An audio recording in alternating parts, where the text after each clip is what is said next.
Pagka-uwi ko naman ng bahay galing palengke, ito at inisa-isa ko na nga yung mga pinamili ko. Inuna ko nang ayusin itong mga gulay at yung mga bawang, sibuyas at luya. Pagdating sa gulay, sakto lang yung mga pinamili ko kasi hindi ako nag-i-stock ng marami nito. Mabilis kasing masira o mabulok kaya gulay din yung una ko laging niluluto. Binukod ko na din yung mga gulay na gagamitin ko para sa pansit. Ang next ko naman na gagawin ay huhugasan ko na yung mga isda at karne na nabili ko. Kaya kayamanan sa akin yung mga food container kasi ito yung pinag-i-stockan ko ng mga karne. Sabi pala ni ate na pinagbilan ko ng bangus na pangdaing, kailangan daw pag-uwi ko ibabad ko muna itong mga bangus sa tubig. Kaya ayun, binabad ko muna bago linisan yung iba pang isda. Uunahin ko na itong bangus, huhugasan ko lang ito mga mare, then may tinatanggal lang ako sa may bandang gitna. Sa may bandang tinik yung pinakagitna. Sa pagpili ng bangus, gusto ko yung katamtaman lang na sukat. Ayoko yung masyadong maliit at ayoko din naman yung masyadong malaki. Hindi ko din kasi trip yung sobrang laki kapag pang sinigang. Pero kapag inihaw, mas gusto ko yung malaki. Dalawang bangus yung binili ko at pinagdalawa ko nga ng lalagyanan. Para isang container, isang lutuan. After ko sa dalawang bangus, ito at binalikan ko na yung binabad ko kanina na pangdaing. Pero sa tubig ko lang muna binabad kasi sabi nung pinagbilan ko kailangan daw ibabad muna sa tubig. 6 na piraso ito, masarap dito, may kapartner na gulay. Pero the best talaga yung daing sa almusal. Isa-set aside ko lang muna at mamaya ko na lang imamarinate pagkatapos kong hugasan lahat ng mga pinamili ko. Para naman sa liempo, 3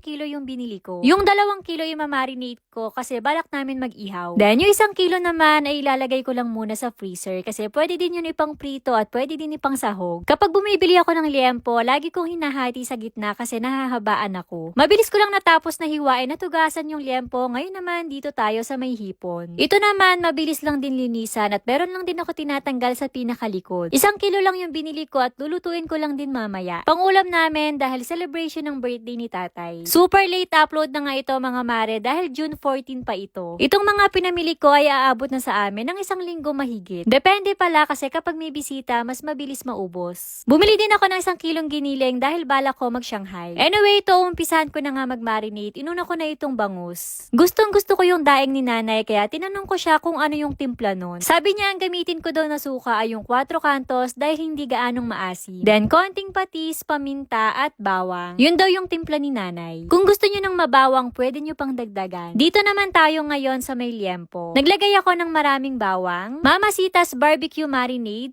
ketchup, paminta, yung crack yung gamit ko. Calamansi juice, konting toyo at naglagay din ako ng konting magic sarap. Nagugas lang din muna ako ng kamay then hinalo ko na ng maigi. Kapag nagmamarinate ako ng liempo, mas gusto ko talaga kamay yung ginagamit. Pero nagugas naman ako ng kamay bago humawak sa may liempo. Imamarinate lang natin itong liempo ng mga ilang oras, mas okay nga overnight, mas masarap. After ko ilagay lahat sa freezer ito at mag-i-start naman ako maghiwa. Uunahin ko nang gawin yung Shanghai kaya inuna ko nang hiwain itong carrots, bell pepper at celery. Maglalagay din dapat ako ng dahon ng sibuyas kaya lang nawala naman sa isip ko kaya hindi ko nahiwa. Nasa harap ko na ha, nakalimutan ko pa. Malalaki na yung cut na ginawa ko kasi gagamit naman ako ng food processor. Pinagsama-sama ko na dito yung carrots, bell pepper, celery, bawang at sibuyas. Nakakapagod din kasi kung hihiwain mo pa ng maliliit. Buti na lang at meron akong food chopper. Mas okay kasi kung meron kayo, lalo na kung mahilig kayong gumawa ng Shanghai. Para naman sa pampalasa, ang ilalagay ko lang dito ay paminta, asin, sesame oil, itlog at harina. Syempre masarap din dito kapag may bawang kaya ayan, lagyan natin. Minsan kapag gumagawa ako ng Shanghai, ginigisa ko muna pero ngayon hindi. Natry ko na yung ginigisa at yung hindi. Para sa akin mas masarap kapag hindi. Mas juicy. Para sa akin lang naman yun, iba-iba naman tayo ng panlasa at ng gusto. Medyo malinsangan nga rin nung araw na to, kaya ayan, nagpalit muna ako ng damit. Then, inumpisahan ko namang hiwain yung ibang mga gulay na ilalagay sa pansit. Green at red bell pepper yung ilalagay ko. Pinaghalo ko na pero mas gusto ko talaga yung green. Hindi lang ako mag-isa yung naghiwa dito, may mga kasama ko. Bali, 4 kami kasi medyo madami. Si tatay ang may birthday pero ang request nga ni nanay ay pansit naman daw. Si nanay at si tatay kasi hindi sila mahilig sa spaghetti o sa carbonara. Pero kapag yung pamangkin ko at yung kapatid ko yung tinanong, aba ang isasagot, spaghetti or carbonara. Wala naman kaming masyadong bisita ngayon, kaya yung niluto kong pansit ay 1 kilo at kalahati lang. Family ko lang at yung family ni daddy yung pupunta. Habang ako busy sa pagluluto, nagpatulong na din ako na magbalot ng Shanghai. 3 pabalat na nga yung binili ko, nagkulang pa. Masarap din pala sa may Shanghai yung may cheese, kaya nagpalagay ako. After ko magluto ng pansit, ito at lulutuin ko naman yung hipon. Madali lang din itong lutuin mga mare at napakabilis. Butter, Ginger, garlic, oyster sauce, ketchup, at Sprite lang. Nung kumukulo na ay nilagay ko na yung hipon, then niluto ko lang ng mabilis. Dapat kasi sakto lang yung pagkakaluto dito dahil kapag na-overcook napakahirap balatan at matigas. Kaya nung nag-orange na lahat ay agad ko nang hinango. Tapos yung sauce na lang yung tinira ko para lutuin. Habang busy naman ako sa loob, ito sila daddy at sila tatay ay nagluluto naman ng adobong bibe. Para ngayon nga lang adobo yung luto na ginawa namin kasi madalas yung may sabaw or di kaya kaldareta. Pag-greet naman ako sa aking tatay, happy birthday tatay! Sabay-sabay na nga din kaming kumain, hindi na namin nahintay sila kuya dahil nasa biyahe pa. Nagugutom na din kasi kami kaya nauna na kaming kumain. After naman kumain ay nagpahinga muna ako bago maligo. At pinatawag ko na nga si tatay para ibigay itong aming regalo. Again, happy birthday tatay!